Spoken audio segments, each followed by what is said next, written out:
executive, executive, echo, executive, executive, echo, executive, executive, echo, executive, executive, echo. Digital economy, or the transformation that we aspire, is a one that will enable people to be interacting with systems all the time in the things that they are doing. So we want those systems to be secure, that's one. Yeah. So everything that has to do with cyber security, and also to be trusted. So the trusting part is about the privacy of our people, consumer protection, how do we protect our people. And of course, as a country, we have done well into that. We have an institution that its main work is to protect personal data. And it's a commission of itself. And also we have number of laws and regulation that they do touch issues that has to do with consumer protection. Because those are the things that will build trust of people to use the systems in case there's something wrong which goes with them. Then we have a number of plans that we have and we are implementing that has to do with telecommunication services. Because without telecommunication services, infrastructure. it will be very difficult for people to be able to access systems and also people to apply their skills in this economy. So we want to ensure that telecommunication services is accessed without discrimination. And that's the reason why, if you look at the approach that the government has, is to ensure we build a fiber network to connect cities and districts. And also we build a mobile network, building a lot of towers. I think last year, remember, Her Excellency President Dr. Samia Suluhu Hassan, she launched a program of building more than 700 towers to ensure that people are connected and they are able to get telecommunication services. We recently have launched a digital economy framework in the country, of which it shows in 10 years what we are planning to do to ensure that we onboard everyone to participate in the digital economy. And when it comes to research, innovation, and entrepreneurship, of course, you know, we are working very hard for startups to be able to grow in our country. So these are the things and that have shown our intention to ensure that we truly transform our country in a very short time.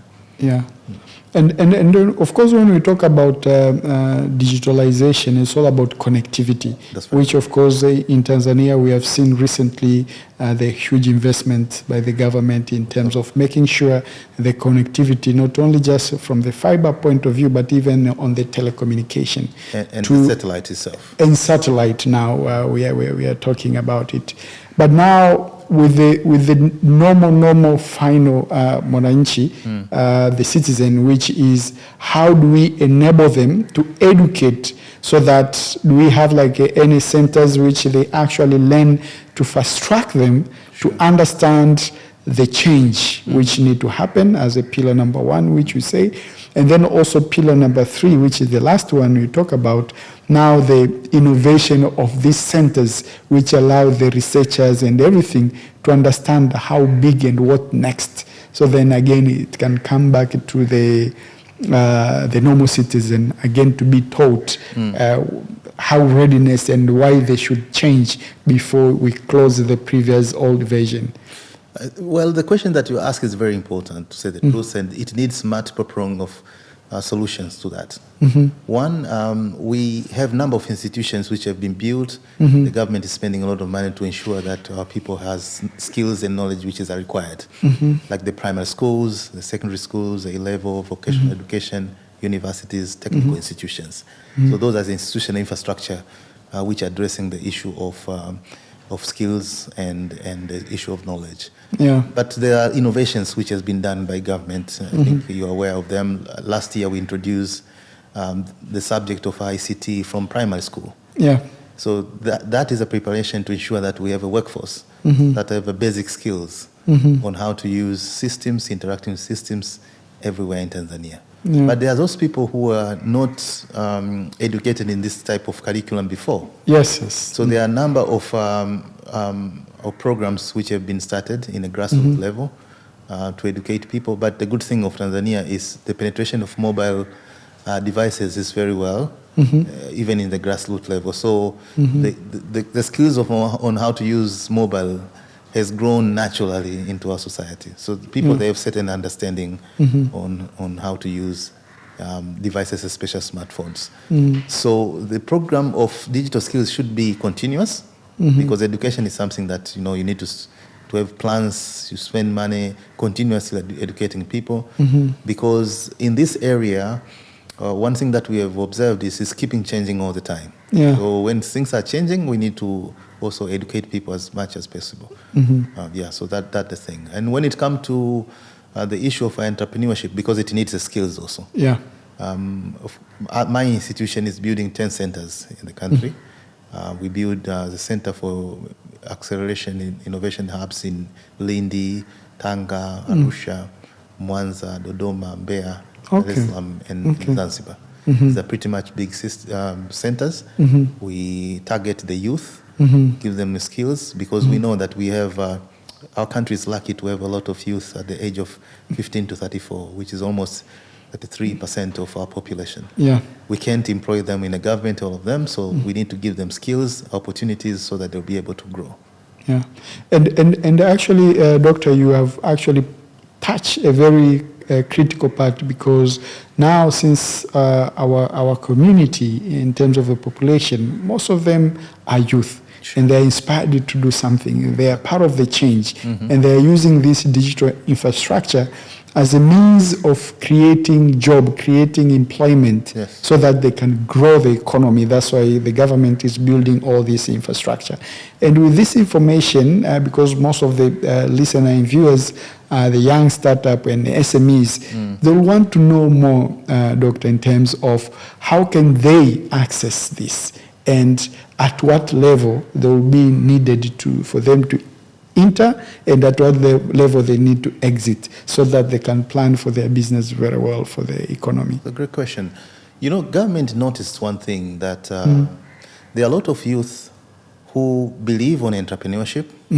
They have systems, but they normally face one problem, especially students who are coming from colleges or universities. Yeah. You find that they have a good system, but once they want to start startups, they will face with one challenge, where they need to have an office, and most of the office, they'll tell them to pay in 6 months or 8 months upfront. And most of them, it's a capital cost. Yeah, it's a capital cost for them. It gives them a problem. So what we have done, we have looked at the problem, and we say, let's build these innovation hubs. We have started with those regions, but basically, the idea is to build these systems or those hubs up to district level. So we'll provide access to those type of youth for like 8 months or 10 months. Okay. So they can get the access of like office settings, basics. The basics, the boardrooms, and also the mentorship, access to skills of the bank, deal with lawyers, how to structure their business. That is everything which is non-technical. They will get it from there for that period of time. So we expect in 8 to 10 months they'll be able to grow, and they can graduate out, and other will come. So that is a program. The program itself is to ensure that we strengthen the digital entrepreneurship of youth. But it's not that we exclusively want to solve that problem. We welcome all other people who have the same mission, to give skills to youth, so that they'll be able to grow. So we take a lot of pride to see the institution like the one you have labs, and you are building skills of youth, because we know the challenge is bigger. The challenge is big, and we need the private sector and developing partners and government also to work on it. Yes. And that's a very exciting news. And then now on these hubs, which they have already been created, have they already started, or do we have batches which are ready, so that we understand the time span? The timeline is most of them, they will start I think next year. Okay. But we as a ICT Commission, we have a number of cohorts also. We take them in our office, and we build them on that. So most of them, they're in a renovation stage. Next year they will start. They will be state of the art It's a big systems. That's really great news for the country. So, and you understand most of these startup SMEs and anyone who wanted to build a business. Of course, capital intense most of the time it's going in terms of setting up the office, the infrastructure, all the local domains, which it's a great news that have been solved. But there is other 2 or 3 elements. Another one, it's taxes in terms of when you're starting the business, that means you are equipped to make sure you're paying taxes, even if maybe you are just growing up and you have already employed some people. Yeah. You are required to pay for those, let's say in Tanzania, the NSSF, PSD, and things like that. And of course, for the business. The second part, it's more of the regulatory framework in terms of that infrastructure. I believe since the government have already backed up, that will be covered. Sure. But the other part, which is really important, do these SMEs and startup also get an equal or maybe an exempt opportunity for them to work also directly with the government, or they have to compete on a normal pool of the like other vendors? You know, in our law of procurement, Public Procurement Act of Tanzania, it does provide a provision for enterprise or startups which are started by youth to be able to access a pool of tenders that are provided by government. We are working now with our ministry to ensure that we start to announce those chances. They've indicated there around 100 startups to be able to enjoy that thing, but you just enjoy that for 1 year. Okay. Because we expect after that you'll be able to build the capacity to compete. Of course, there are other incentives which need to be introduced, I know. So we are working on it to ensure that we have a very vibrant startup ecosystem in Tanzania, which can enable to build startups that are able to cross the border and compete outside of Tanzania. Yeah. But there's one crucial thing that we need to work on with the private sector to define what is a startup. That was my next question, yes. Because there's a confusion there. We have SME policy in this country. Yeah. So when we talk about micro enterprise, we need to differentiate the levels with a startup so that it can be clearly that if you create incentive, the incentive will benefit people that they are actually intended to be benefiting from that. Yeah. So, of course, on those 100, and you actually put a very bold point in terms of what exactly is the startup. The startup, the way the startup themselves, they define themselves is different. The way they compare themselves maybe to SME and any type of entrepreneur is different. The way the global market they are projecting is different. But now on your context so that they all understand, into the government level, what is the startup? Well, I will answer my definition myself. I can say the status of a government, how it looks. Myself, yes. There are 2 types of enterprise that we truly need to differentiate. There are enterprise that their business model is utilizing ICT. Okay. And there are enterprise whose business model is ICT. Yes. So the first one that I have defined, in the world of today, basically all enterprise, they are using ICT in one way or another. And there are those whose business model is ICT. ICT itself, yeah. Initially, I knew that those are the startups that we need to talk about. But now it looks like the definition has been expanded. Any type of enterprise which has a certain business model but is using technology to drive the business model, also they are being categorized as a startup. So now it confuses me a bit when it comes to SMEs. Okay. Because the SMEs also, they are slowly but surely they start to use their business now. So if you provide tax holiday or incentive for all of them, what will happen to the tax collection of the country? I think that's where we need to sit down, dialogue with the startups, and so that we can come to amicable agreement of what that definition is. Yeah, but initially I thought that a startup, from the way I was saying it, is the one that is business model is basically ICT.